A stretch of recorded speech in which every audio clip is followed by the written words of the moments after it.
क्या आपको पता है दुनिया का हर 5वां डायबिटिक व्यक्ति एक भारतीय है and hence India is called the diabetes capital of the world. Diabetes is a silent killer और ज्यादातर महिलाएं इसके निशाने पर हैं। खासकर गर्भवती महिलाएं इसका शिकार हो रही हैं। तो आइए आज के इस वीडियो में हम गर्भावस्था में होने वाले मधुमेह यानी जेस्टेशनल डायबिटीज के बारे में बात करेंगे। जेस्टेशनल डायबिटीज में जनरली प्रेगनेंसी के दौरान ब्लड शुगर लेवल्स हाई होते हैं और डिलीवरी के बाद यूजुअली ये नॉर्मल भी हो जाते हैं। मोर कॉमनली ये सेकेंड एंड थर्ड ट्राइमेस्टर में डेवलप होता है।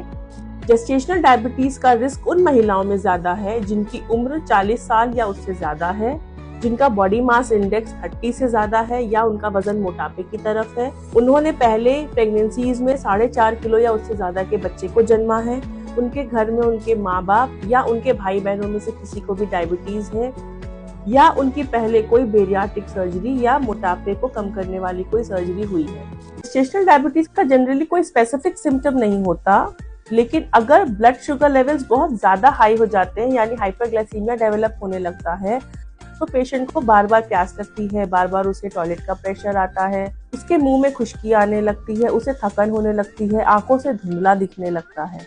ये सिम्टम्स प्रेगनेंसी में भी होते हैं, इसलिए हम डिफरेंशिएट नहीं कर सकते। तो जेस्टेशनल डायबिटीज जनरली हम डायग्नोज कैसे करते हैं? ये हम रूटीन ब्लड स्क्रीनिंग में डायग्नोज कर पाते हैं। रूटीन ब्लड स्क्रीनिंग में बहुत तरह के टेस्ट होते हैं जो गवर्नमेंट के अलग है, WHO गाइडलाइंस के अलग हैं, जो कि हमें फॉलो करने होते हैं और उनकी रीडिंग्स के अकॉर्डिंग हमें डायग्नोसिस बनानी होती है।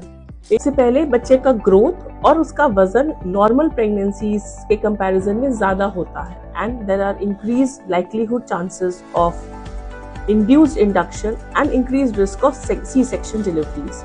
सेकेंडली, पॉलीहाइड्रेमनियोस यानी कि बच्चे के चारों तरफ पानी बहुत अत्यधिक मात्रा में होता है और इससे प्रीटर्म लेबर और प्रीटर्म बर्थ के चांसेस बढ़ जाते हैं, यानी कि 37 हफ्ते से पहले डिलीवरी होने के चांसेस बढ़ जाते हैं। फिर आता है तीसरा पॉइंट जिसमें माँ को प्रीक्लेम्सिया यानी कि ब्लड प्रेशर की प्रॉब्लम भी साथ के साथ डेवलप होने लगती है। लास्ट में बच्चे का डिलीवरी के बाद ब्लड शुगर लेवल लो होने लगता है जिसे हमें खास मॉनिटर करना है और बच्चे में जॉन्डिस डेवलप होने के चांसेस भी बहुत ज्यादा बढ़ जाते हैं। High risk of still birth. आइए अब हम इसके ट्रीटमेंट के बारे में बात करते हैं। सबसे पहले इसमें सबसे इम्पोर्टेंट रोल होता है डाइट का। एक डायबिटिक डाइट पेशेंट को एडवाइस की जाती है जिसमें पेशेंट को एक्स्ट्रा शुगर इंटेक नहीं लेना, पेशेंट को अपने डाइट में लो कार्ब डाइट रखनी है, हाई प्रोटीन डाइट रखनी है, फ्रीक्वेंट मील्स लेनी है एट शॉर्ट इंटरवल्स यानी कि जल्दी जल्दी खाना है और थोड़ी मात्रा में खाना खाना। पेशेंट को प्रेगनेंसी सेफ एक्सरसाइजेस और योगा करना है सो दैट एक वर्कआउट की हैबिट बनी रहे।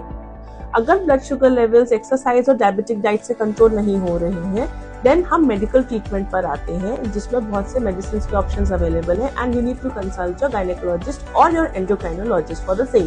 तो अगर आप प्रेग्नेंट हैं, टाइमली हम इस प्रॉब्लम को डिटेक्ट कर सकें और इसको डायग्नोसिस बनाकर इसे टाइमली ट्रीट कर सकें सो दैट आप और आपका बच्चा जेस्टेशनल डायबिटीज यानी कि गर्भावस्था में होने वाले मधुमेह के कॉम्प्लिकेशन से बच सके and you deliver a safe baby and keep yourself healthy.